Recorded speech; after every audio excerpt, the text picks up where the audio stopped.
Évidemment, quand on a un bébé, on souhaite tous que l'enfant naisse en très bonne santé puis qu'il soit parfait.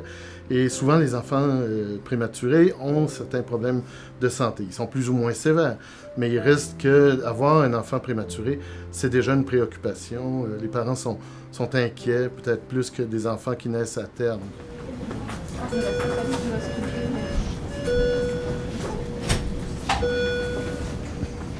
Les parents se posent souvent la question de savoir si le système immunitaire de leur enfant est efficace, si le système immunitaire du bébé est capable de le défendre contre les infections et aussi si le système immunitaire de leur enfant est capable de répondre aux vaccins qu'on administre au bébé. Et effectivement, les parents d'enfants prématurés sont peut-être un peu plus préoccupés par rapport à l'immunité de leur enfant. En fait, le système immunitaire de l'enfant naissant est quand même très efficace. Le système immunitaire de l'enfant naissant lui permet de gérer au quotidien les milliers d'antigènes auxquels il est exposé. Parce qu'il faut bien comprendre que quand on respire, quand on mange, on est exposé à des micro-organismes et à d'autres protéines qui sont dans l'environnement. Et notre système immunitaire est tellement bien fait qu'il est capable de répondre à ces milliers ou même dizaines de milliers d'antigènes qu'on rencontre à tous les jours. Les gens se posent beaucoup de questions sur les microbes de façon générale. Qu'est-ce qu'un microbe? Qu'est-ce qu'une bactérie ou un virus? Et quelles sont les infections qui sont causées par ces différents micro-organismes? On parle de micro-organismes parce qu'ils sont petits. Les bactéries sont petites, mais on peut les voir quand même au microscope optique. Et les bactéries sont souvent responsables d'infections comme l'otite, la sinusite, la pneumonie, qu'on voit à tous les âges. Les virus, eux, sont beaucoup plus petits. On ne peut les voir qu'au microscope électronique.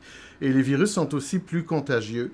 Et ils sont la cause d'infections comme des méningites virales, l'herpès buccal et d'autres infections virales.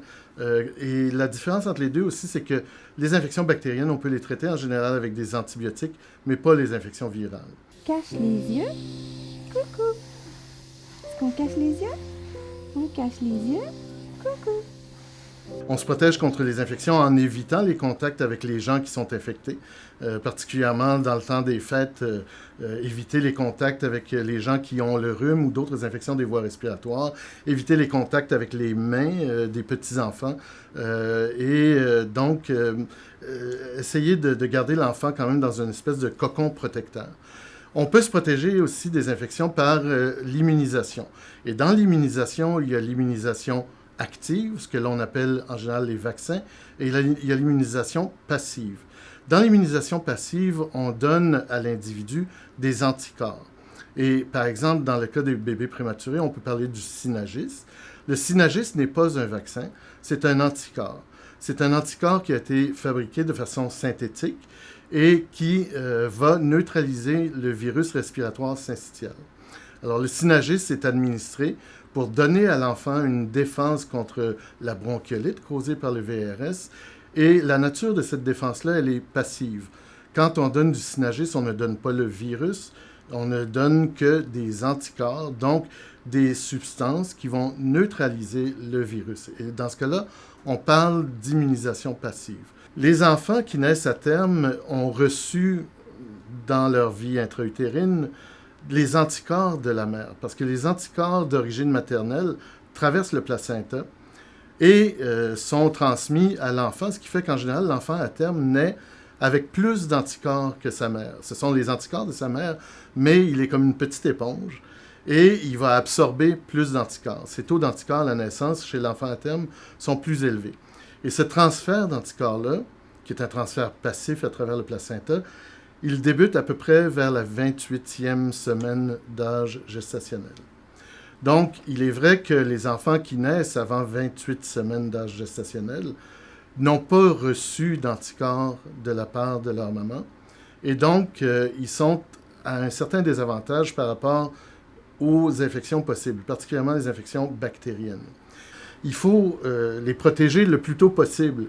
Et que si on attendait de vacciner à l'âge corrigé des enfants qui sont des ex-prématurés, on risquerait d'avoir des délais indus à la vaccination qui pourraient exposer l'enfant à attraper ces maladies-là.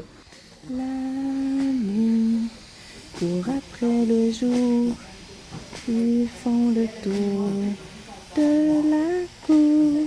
Dans